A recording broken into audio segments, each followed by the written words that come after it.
안녕하세요 여러분. 오늘의 기사 내용은 실리콘밸리 커뮤니티 재단의 비밀 실리콘밸리에 부여한 엘리트 기부와 중국이 우크라이나 전쟁에서 러시아를 지원하면서 나토의 새로운 위협에 관한 것입니다. 우선 좋아요 버튼을 누르고 채널 구독 및 알림 설정도 잊지 마세요. 여러분의 관심과 지지가 저희에게 큰 힘이 됩니다. 첫 번째 기사는 실리콘밸리의 숨은 영웅 실리콘밸리 커뮤니티 재단 SVCF에 대해 이야기해보려고 합니다. 여러분은 이 재단에 대해 들어보셨나요?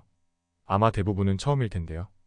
그렇다면 왜 이 재단이 중요한지, 그리고 어떻게 실리콘밸리에 부유한 엘리트들이 이 재단을 통해 수십억 달러를 기부하는지 함께 알아보겠습니다. 실리콘밸리, 이곳은 세계에서 가장 혁신적인 기업들이 모여있는 곳입니다. 구글, 페이스북, 넷플릭스 등 많은 글로벌 기업들이 이곳을 본거지로 삼고 있죠. 하지만 이러한 기술의 중심지에도 어두운 면이 존재합니다. 바로 극심한 소득 불평등입니다. 부유한 사람들과 그렇지 않은 사람들 사이의 격차가 커지고 있습니다. 여기 보이는 곳은 마운틴뷰의 카스트로 스트리트입니다. 낮 시간에 다양한 민족의 레스토랑에서 사람들이 행복하게 식사하는 모습이 인상적이죠. 하지만 그 길목에는 낡은 옷을 입은 중년 여성이 앉아있는 모습도 있습니다. 이곳이 바로 소득 불평등의 현실을 보여주는 단적인 예입니다. 이곳이 바로 실리콘밸리 커뮤니티 재단 SVCF의 본사입니다. 이 재단은 마크 저커버그, 리드 헤이스팅스 같은 부유한 엘리트들의 기부로 운영되고 있습니다. 그들은 이 재단을 통해 자신들의 부를 사회에 환원하고 있습니다.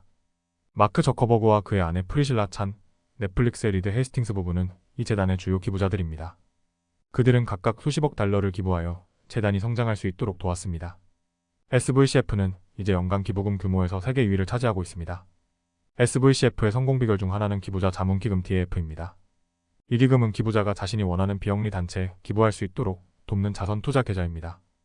기부자는 현금, 증권, 기타 자산으로 기금을 조성할 수 있으며 기부금을 통해 세금 혜택도 받을 수 있습니다. 넷플릭스의 리드 헤이스팅스는 DAF의 장점을 이렇게 설명합니다. 우리는 재단을 세우거나 직원을 고용하지 않았습니다. 대신 SVCF가 모든 서류 작업과 관리를 처리해줍니다. 우리는 기부할 곳만 결정하면 됩니다. 이렇게 효율적으로 자선을 실천할 수 있는 것이 DAF의 큰 장점입니다. SVCF는 작년에만 5,500개의 비영리 단체에 45억 8천만 달러를 기부했습니다. 이 중 일부는 실리콘밸리 지역 내 비영리 단체에, 나머지는 전 세계적인 문제 해결에 사용되었습니다. 예를 들어 마크 저커버그와 프리실라 찬 부부가 설립한 CG, BIOHUB와 같은 과학 연구기관에도 많은 기부금이 흘러갔습니다.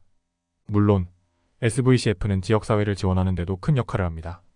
예를 들어 실리콘밸리 푸드뱅크 세컨드 하베스트는 SVCF로부터 연간 1,700만 달러를 지원받아 50만 명 이상의 사람들에게 식사를 제공하고 있습니다.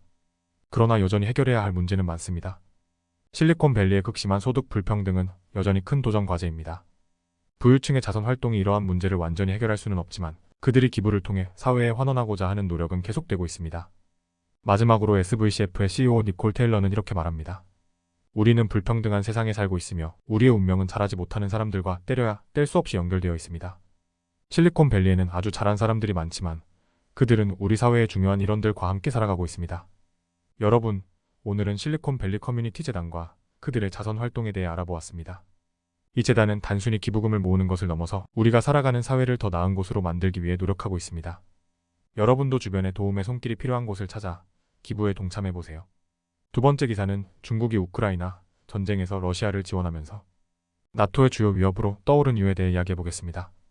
여러분이 관심을 가질 만한 국제 정세와 안보 문제를 다루겠습니다.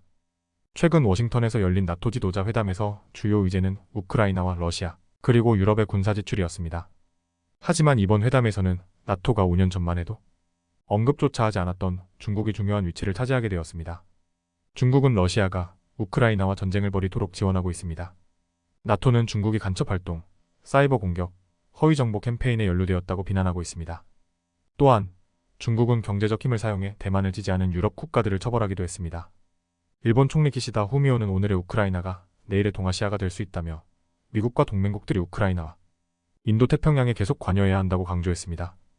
이 발언은 우크라이나 전쟁이 동아시아에도 영향을 미칠 수 있다는 우려를 반영합니다. 나토는 중국의 러시아 지원을 비판하는 공동성명을 발표할 예정입니다. 중국이 러시아를 지원하면서 나토는 이에 대한 대응 방안을 모색하고 있습니다. 중국의 경제적, 군사적 압박이 증가함에 따라 유럽과 아시아 국가들은 중국을 견제하기 위해 더욱 긴밀히 협력하고 있습니다. 중국은 북극을 거쳐 대서양으로 선박을 보내고 유럽 전역의 상업 항구시설을 인수하고 있습니다. 이로 인해 나토 함대가 순찰하는 해역에 중국 선박이 배치되고 있습니다. 이러한 움직임은 나토의 안보에 큰 위협이 됩니다. 캐나다는 중국의 이중 목적 연구선과 감시 플랫폼인 캐나다 북부에서 데이터를 수집하고 있으며 이 데이터가 중국 군대에 제공된다고 밝혔습니다. 이에 대응하기 위해 캐나다는 국방 지출을 늘리고 있습니다. 나토 사무총장 옌스 스톨텐베르크는 중국이 러시아를 지원하면서도 서방과의 경제 관계를 유지하려 한다고 지적했습니다. 그러나 그는 베이징은 두 가지를 모두 가질 수 없다고 경고하며 동맹국들이 중국의 비용을 부과해야 한다고 말했습니다. 이에 대해 중국 외교부는 나토가 무력 사용과 냉전적 사고방식을 고수하고 있다고 반박했습니다. 중국은 평화와 대화를 촉진하고 있으며 나토는 우크라이나 위기에서 자신의 역할을 반성해야 한다고 주장했습니다. 미국 국무부 차관보 쿠르트 캠벨은 유럽과 인도 태평양 지역이 전략적으로 연결되어 있다고 강조했습니다. 바이든 행정부는 유럽 동맹국들과 협력하여 중국에 대한 대응을 강화하고 있습니다. 결과는 중국이 우크라이나 전쟁에서 러시아를 지원하면서 나토의 주요 위협으로 떠오른 이유에 대해 알아보았습니다. 이러한 국제 정세는 우리의 안보와 직결되는 중요한 문제입니다. 오늘은 여기까지입니다. 다음 영상에서 더 유익하고 흥미로운 내용으로 찾아뵙겠습니다. 이 영상은 투자 의견이 아닙니다. 매우 감사합니다.